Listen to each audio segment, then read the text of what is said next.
दिनै सिलाफोथार दखरा दुलाराय बर' फरायसाफोरा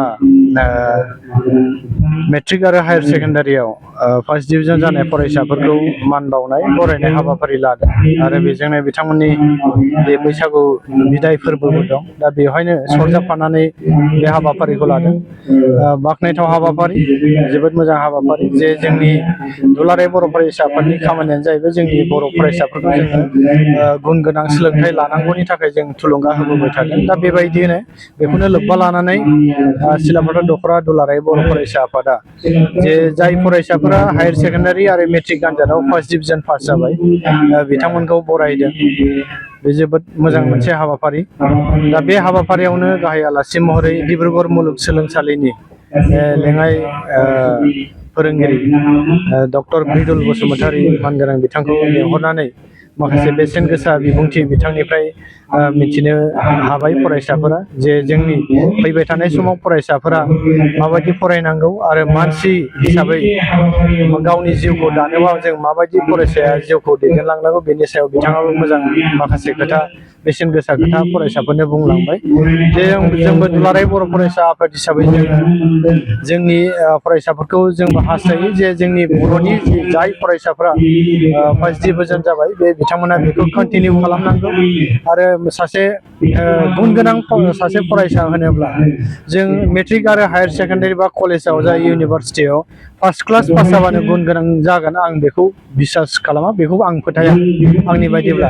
दा बेखायनो खावलायनो लुबैदों नोंथांमोननि निउस चेनेलनि गेजेरजों जे सासे फरायसाया गुन गोनां जानोब्ला गुन गोनां होननानै बुङोब्ला जे गुन गोनां होनोब्ला जों फारफ्रोमबो बिथिंनिफ्राय जे जोंनि फरायसाया आखलनिफ्राय गेलेनायनिफ्राय फरायनायनिफ्राय जोंनि फरायसाया जेरावबो रोंखा राखा आखा फाखा जानांगोन। जे बेफोर गासैबो जोङो राफोदै जोंनि फरायसाया बेफोरखौ लांफानानै जुदि थांनो हायोब्ला बेखौसो आंनि बायदिब्ला गुन गोनां होननानै जों बुंनांगोन।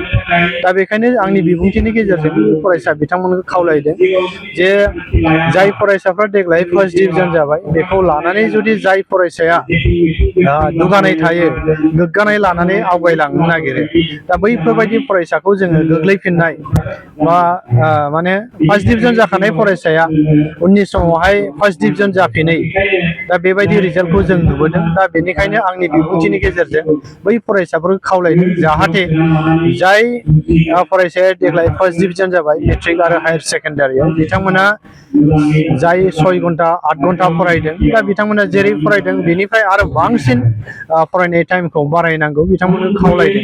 नङाब्ला आं फार्स्ट डिभिजन जाबाय, जोंनि बर'नि आफादफोरजों आं बरायजाबाय, आंनो साइटेसन होलायनानै बरायबाय, रायजोफोरनि थाखाय मोजां फिथाइ थाहैनाय नङा।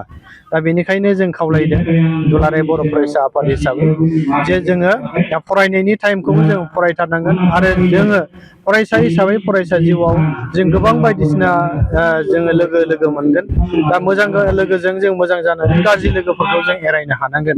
आरो दिनैनि समाव जों फरायसाफोरखौ खावलायनो लुबैदों जे दिनैनि समाव जोङो जायखौ गाज्रि नुयो बेखौ बे गाज्रिनिफ्राय जों एरायनांगोन। बेनि गेजेराव निसा जानाय, निसा सोबनाय, बिजि थुनाय, ड्राग्स, बां, जौ, जुवा बेफोरनिफ्राय जों गोजानाव थानांगोन आरो बायदि रोखोमनि जेंना जेंसि बेफोरखौ जों नेवसिगारनानै आवगायनो हायोब्लासो सासे फरायसाया जिउआव साक्सेस जायो। जिउआव जोंनि फरायसा बेलानि अनगायैबो गुबुन गुबुन बिथिङाव जोंनि बादा हेंथा हेंसि बायदिसिना फैगोन। बे हेंथा हेंसिखौ जोंनि फरायसा जिउआव जा बा गुबुन खामानियाव जा जों बे हेंथा हेंसिखौ सौसिनानै थांनो हायोब्लासो जों मोनफ्रोमबो खामानियाव फरायनायाव जिखिनि आयदायाव जेखि जाया आयदायाव जोङो साक्सेस जायो। आं बेखिनि खोथाखौ दिनै फरायसाफोरनो माखासे खोथाखौ मिथिहोनाय जायो।